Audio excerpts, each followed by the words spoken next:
안녕하십니까. 오늘은 한국의 근현대사 속에 숨은 우리의 헌법 이야기 5차시 강의를 시작하도록 하겠습니다. 오늘부터 이제 제2공화국 헌법이 이제 시작이 되는 거고요. 2공화국 헌법에서 이제 3차 개정과 4차 개정이 이루어지는데 그 내용을 살펴보도록 하겠습니다. 일단 오늘 먼저 들어가면서에서는 우리가 지난 시간에 살펴본 대로 제1공화국 헌법에서 1차 개정헌법과 2차 개정헌법의 내용을 다시 한번 살펴보고 2공화국 헌법이 시작되는 배경, 그리고 2공화국 헌법에서 제3차 개정헌법과 4차 개정헌법의 내용을 살펴본 다음에 마지막으로 결론을 내시라고 하는 주제로 강의를 살펴보도록 하겠습니다. 지난 시간에 본 바대로 제1공화국 헌법에서 두 번의 헌법 개정이 있었습니다.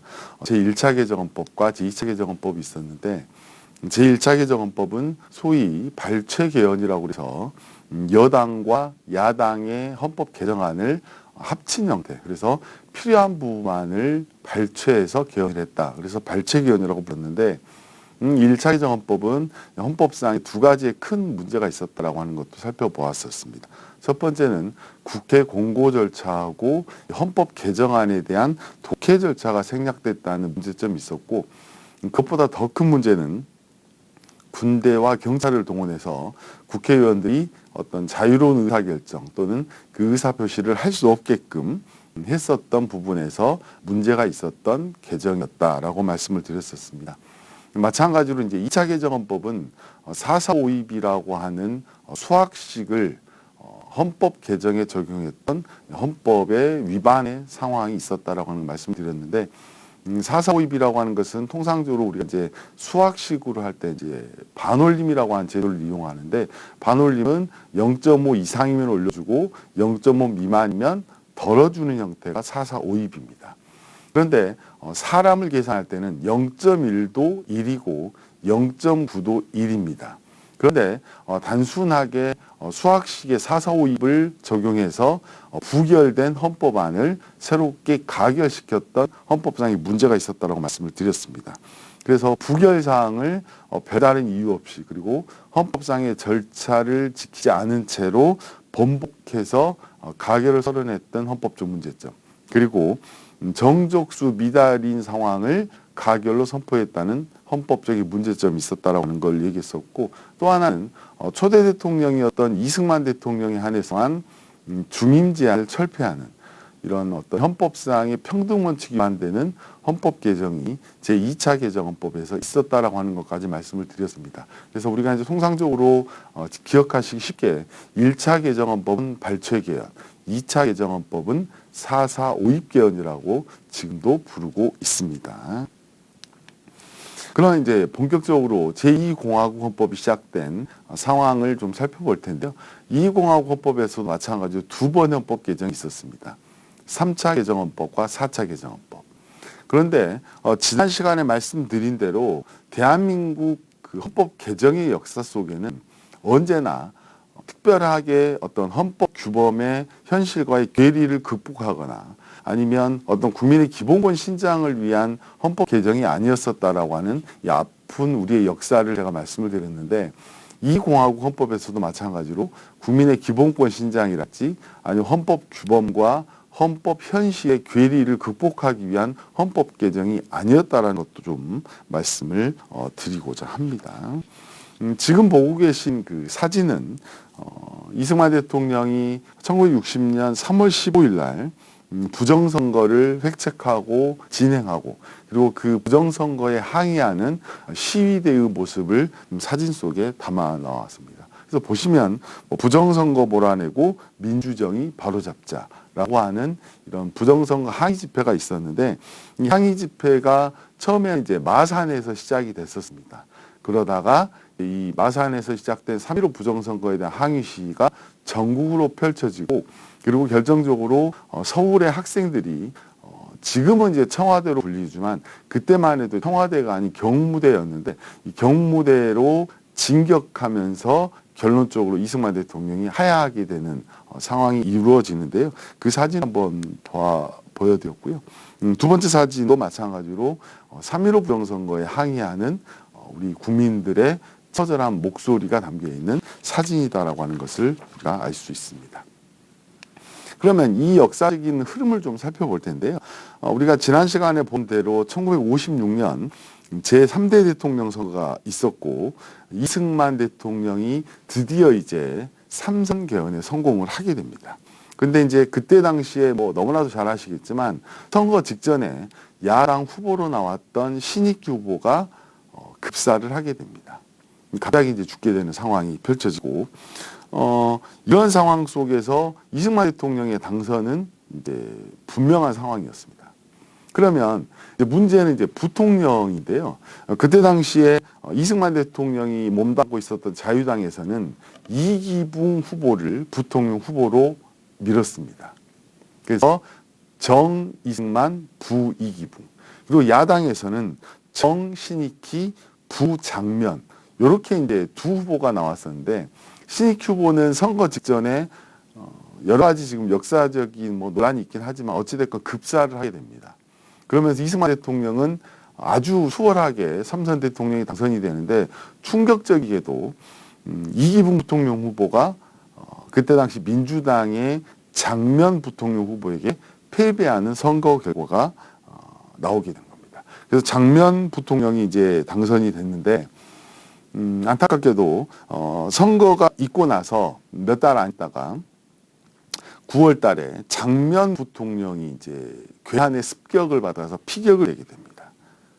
그리고 당시에 강력한 이제 신익 후보가 급사한 이후에 야당의 가장 강력한 대통령 후보로 거론됐었던 이 조봉암 선생이 1959년 7월 달에 대법원의 확정 판결을 받아서 내란죄, 국가보안법 위반 혐의로 사형이 집행이 됩니다. 그리고 이제 요즘은 이제 민주정부가 들어선 이후에 현재 이제 사형제도가 집행되지 않고 있습니다. 그래서 지금 전 세계적으로 대한민국은 실질적인 사형제 폐지 국가로 논의가 되고 있는데 형법 규정에는 사형제도가 여전히 있습니다. 그러나 지금 사형을 집행하지 않은 거 20년이 되었고요. 현재 지금 전국 교도소에 약 62명의 사형수가 있었습니다. 그런데 이제 최근 한 20년 사이에 한 명은 이제 스스로 교도소에서 목숨을 끊었고 한 분은 이제 나이가 들어서 이제 자연사하고 뭐 이런 상황들이 있으면서 현재 지금은 정확하지는 않지만 한 59명 정도의 사형수가 존재하고 있는데 그때 이 조봉암 선생에 대한 사형은 대법원에서 사형이 확정되고 불과 일주일도 안 되는 사이에 사형이 집행이 됩니다. 그 이야기 무슨 얘기였냐면 이승만 대통령이 자신의 정적들을 신속하게 제거하려고 했던 움직임이 있었던 건 아닌가라고 하는 지금 역사적인 평가들이 있는데 어찌됐건 1959년 7월 달에 조봉암 선생이 이제 사형을 당합니다. 그러니까 소위 말해서 형장의 이슬로 사라지게 되는 거고요. 그 와중에 1960년 3월 15일 날 드디어 제4대 대통령 선거가 이루어집니다. 근데 우리가 지난주에 보신 것처럼 초대 대통령에 대해서는 중임 제한이 철폐됐기 때문에 이승만 대통령은 얼마든지 대통령을 더 하실 수 있는 상황이 되게 된 겁니다. 그런데 이 3.15 제4대 대통령 선거에서는 두 가지 이제 고민이 있었습니다. 하나는 뭐였냐면 그때 당시 이승만 대통령이 85세셨어요. 그러면 굉장히 이제 요즘에 이제 85세시면 아주 나이가 많다 이런 표현을 쓰지는 않지만 그리고 건강하신 분들도 많으시고 근데 그때 당시에 60년대만 해도 85세시면 굉장히 나이가 많은 상황이었습니다. 그래서 지금 이승만 대통령이 당선이 되더라도 차기를 위해서 이기붕 부통령이 반드시 당선돼야 될 이유가 자유당에 있었던 겁니다. 그리고 제3대 대통령 선거와 마찬가지로 3월 15일 날 선거를 해야 되는데 그때 당시에 이제 야당의 대통령 후보로 나왔던 이 조병옥 선생이 마찬가지로 선거를 한 달 앞두고 그러니까 선거는 3월 15일 날 이루어졌는데 한 2월경에 또 갑자기 급사를 하게 됩니다. 그런 상황 속에서 이승만 대통령은 이제 자신의 차후를 생각해 이기붕 부통령이 반드시 당선이 필요해서 3월 15일 날 군인, 경찰, 공무원을 동원한 조직적인 부정선거를 단행합니다. 그래서 그때 당시에 나왔던 게 그 투표함을 개봉을 했더니 올빼미 투표 그리고 투표함을 개봉했는데 뭐 이상한 표들이 막 나오고 해서 부정선거가 명확하게 드러난 겁니다. 그런데 이 3.15 부정선거에 항의를 했던 집회는 최초로는 선거 당일날이었던 3월 15일 날 마산에서 부정한 용지에 투표용지가 발견이 되면서 마산에서 최초로 3.15 부정선거에 대한 항의 집회가 열립니다. 근데 3.15 의거가 마산에서 발생하고 그때 당시에 16살이었던 김주열 학생이 집회 현장에, 그러니까 시위 현장에서 실종이 됩니다. 그런데 4월 11일 날 김주열 학생의 시신이 마산의 강에서 발견이 됩니다. 근데 마산의 강에서 발견이 되는데 아주 참혹하게 발견이 돼요. 제가 조금 이따 사진 한번 보여드릴 텐데 오른쪽 눈에 최루탄이 박힌 채로 시신으로 발견이 됩니다.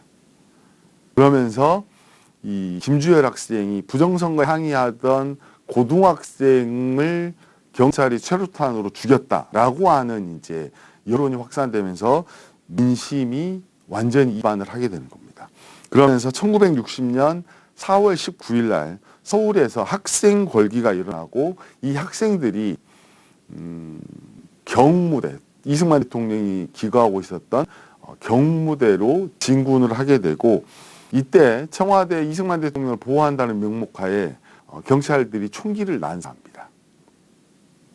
그러면서 무려 159명이 죽고 7천여 명이 부상을 당하는 민족의 참사가 일어나게 되는 상황이 이제 3.15 부정선거에 있었고 그러면서 결국은 그 혼란을 이기지 못하고 이승만 대통령이 1960년 4월 26일 날 하야를 전국적으로 선언하면서 부인이었던 박마리아 여사와 하와이로 망명을 떠납니다. 그리고 경무대 인근에 있었던 그때 당시에 이제 부통령 후보였던 또는 부통령이었던 이기붕 부통령의 집에서 총기 소리가 나고 이기붕 부통령의 온 가족이 자신의 자택에서 자살하고 시체로 발견이 되는 상황이 이루어지게 되는 겁니다. 그러면서 이제 드디어 이제 4.19 혁명이 발발을 하게 되고 이제 드디어 이제 이승만 대통령의 정권이 몰락을 하게 되는 역사적인 현실이 이루어집니다.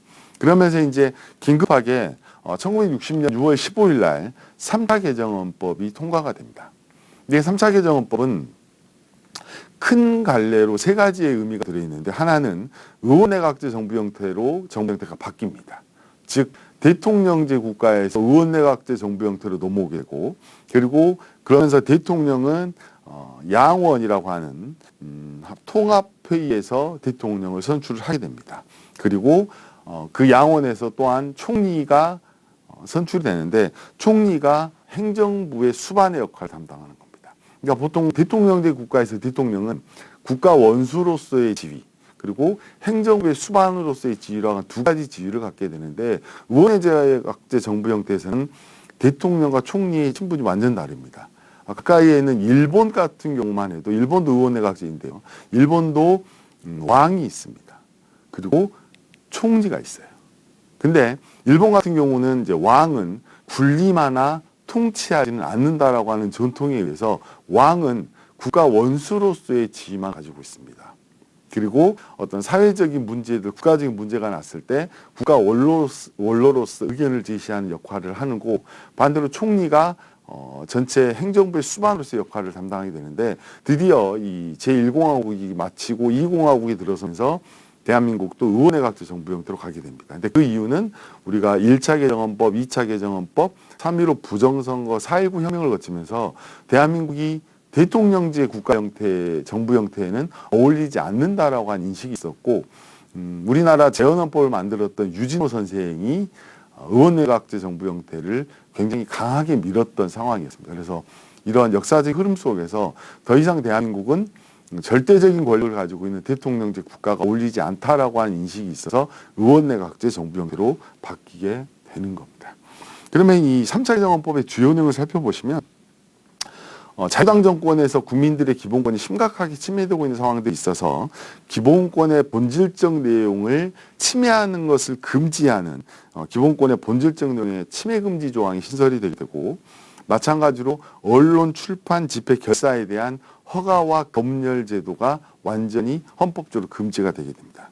그리고 세 번째로는 이 3.15 부정선거의 영향으로 선거를 관리하는 중앙선거관리위원회가 헌법기관화가 되는데, 전 세계에서 선거관리위원회가 헌법기관 곳은 거의 우리나라밖에 없습니다. 근데 우리는 3.15 부정선거의 영향이 있어서 선거관리의 중요성이 누구보다 커졌다라고 하는 거. 그리고 네 번째는 마찬가지로 3.15 부정선거의 영향으로 공무원의 신분과 공무원의 정치적 중립성이 헌법 안으로 들어가게 되는, 이것도 사실은 전 세계에서 흔치 않은 경우입니다. 그래서 이런 내용을 주된 내용으로 삼고 있다라고 하는 것을 보시면 될 것 같습니다. 그리고 마찬가지로 정당 조항이 신설이 되고 위원정당 해산 제도가 만들어졌다라는 거. 그리고 의원내각 지정부 형태가 규정이 됐다.